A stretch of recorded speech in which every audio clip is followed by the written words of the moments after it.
Omelette అండి. Omelette అంటే ఏం లేదు, ఉప్పు కారం కొంచెం వాటర్ వేయాలండి. ఫస్ట్ ఒక గిన్నెలో వచ్చి కొంచెం వాటర్ వేసి తర్వాత వచ్చి దాంట్లో ఉప్పు కారం వేయాలండి సరిపడా, జీలకర్ర కరివేపాకు, తర్వాత అల్లం ముక్క మీకు ఇష్టమైతే వేసుకునండి, ఉల్లిపాయ పచ్చిమిరపకాయ కోసి చేతితో ఒకసారి స్మాష్ చేసి కరివేపాకు కూడా వేసాను, కొత్తిమీర కూడా వేసుకోవచ్చండి.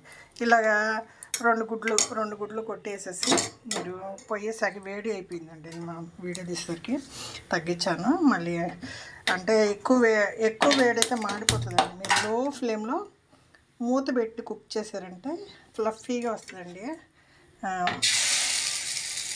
మీరు పెనం మీద పెట్టే కన్నా ఇలా మూకుళ్ళు వేసారంటే బాగా కుడుములాగా వస్తుంది, బాగా వస్తుంది, ఫ్లేవర్ బాగుంటుంది. మెత్తగా చేసేవారు పెనం మీద కాదు, ఇలా మూకుడులో వేసేసి మూత పెట్టి లో ఫ్లేమ్లో పెట్టేసేవారు. తర్వాత అండి కరెక్ట్గా మూత పెట్టేసి ఉడకనిచ్చేవారు. ఇది బ్యాచిలర్స్ అండి, ఎక్కువ ఊరి నుంచి తెచ్చుకున్న పచ్చళ్ళు అవి పెట్టుకుని ఏ ఆమ్లెట్ వేసుకుని తినడం అవి అలవాటు. లేదంటే పొట్టు అండి, అందరికి ఈజీగా ఉల్లిపాయ పచ్చిమిరకాయ వేయించి ఉప్పు పసుపు కారం వేసి తర్వాత గుడ్లు కొట్టేసుకుంటే ఈజీ, పొట్టేస్తారండి. లేదా మన ఇంట్లో ఏదో కూరలు కొంచెం ఉన్న గెస్టులు వచ్చినా దానికి సైడ్ ఆమ్లెట్ వేస్తే ఇదండి కొంచెం ఘనంగా ఉంటుంది. నాన్ వెజ్ రోజు వండలేం కదండి, తీసుకురావాలి. గుడ్లు అయితే ఎప్పుడు స్టాక్ పెట్టుకోవచ్చు.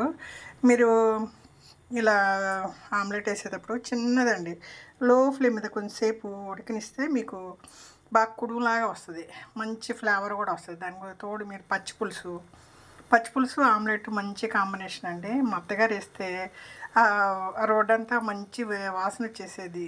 గుడ్డు ఆమ్లెట్ వేసారంటే చాలా బాగా వేసేవారు. నేను ఇలా మూకుళ్ళు వేయడం ఆమెను చూసి నేర్చుకున్నా. మీకు కొంచెం లో ఫ్లేమ్లో ఉడికితే ఫ్లఫీగా వస్తుందండి. దాని తర్వాత మీరు మెల్లిగా తిరిగేసుకుంటే ఇరగకుండా, లేదు ఇరిగినా పర్వాలేదంటే దాన్ని అట్లగడ్డ పెట్టి 4 ముక్కలుగా చేసి తిరిగేసుకోండి, కుడుములాగా వస్తుంది.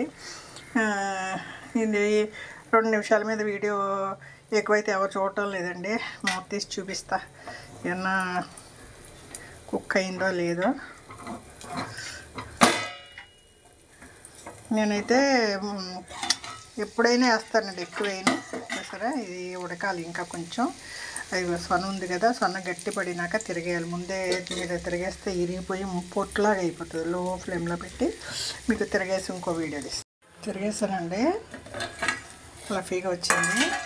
మనం నూనె కరెక్ట్గా వేయాలండి. నూనె లేదంటే కోడిగుడ్డు నీసు వాసన వస్తుందండి, గుడ్డు ఫ్లఫీగా రాదు, తర్వాత ఫ్లేవర్ బాగోదండి. కరెక్ట్గా నూనె పడాలి. డైట్ అంటే అండి ప్రోటీన్స్ తినమంటున్నారు, కరెక్టే. మీరు ఇలా ఆమ్లెట్గా వేసుకున్నప్పుడు దానికి సరిపడా నూనె పడాలి. ఇప్పుడు ఇది లో ఫ్లేమ్ మీద కుక్ అయినాక మనం పక్కన పచ్చి పులుసు లేదా మామిడికాయ పచ్చడి ఏదైనా వేసుకుని తినొచ్చండి. గుడ్డుని మీరు అలా కొట్టి ఉప్పు కారం అల్లం పచ్చిమిరపకాయ దాంట్లో ఉప్పు కారం ముందే కొంచెం వాటర్ వేసి కలిపెట్టి దాంట్లో ఉల్లిపాయ పచ్చిమిరపకాయ అల్లం జీలకర్ర కరివేపాకు కొత్తిమీర అంతా గిల్లేసి ఒకసారి చేతితో స్మాష్ చేసి 2 గుడ్లు కొట్టి దాంట్లో వేసాను. ఇలా లో ఫ్లేమ్లో పెట్టి కొంచెం ముందే నూనె వేసానండి, తర్వాత మూత పెట్టాను. అడుగును కూడా గట్టిపడ్డాక మనం ఆ సొన కొంచెం గట్టిగా అవుతుంది అన్నప్పుడు, ఎరగదు అన్న డౌట్ లేనప్పుడు మెల్లిగా తిరిగేసుకోవాలండి. దీన్ని చక్కగా మెల్లిగా లో ఫ్లేమ్లో ఉడికితే కుడుములాగా బాగుంటుందండి, కుక్ అవుతుంది. ఉల్లిపాయలు కూడా బాగా ఉడికి మీకు బాగుంటుందండి. మీరు గబగబా తిప్పేశారంటే ఉల్లిపాయలు మాడిపోతూ ఉంటుంది.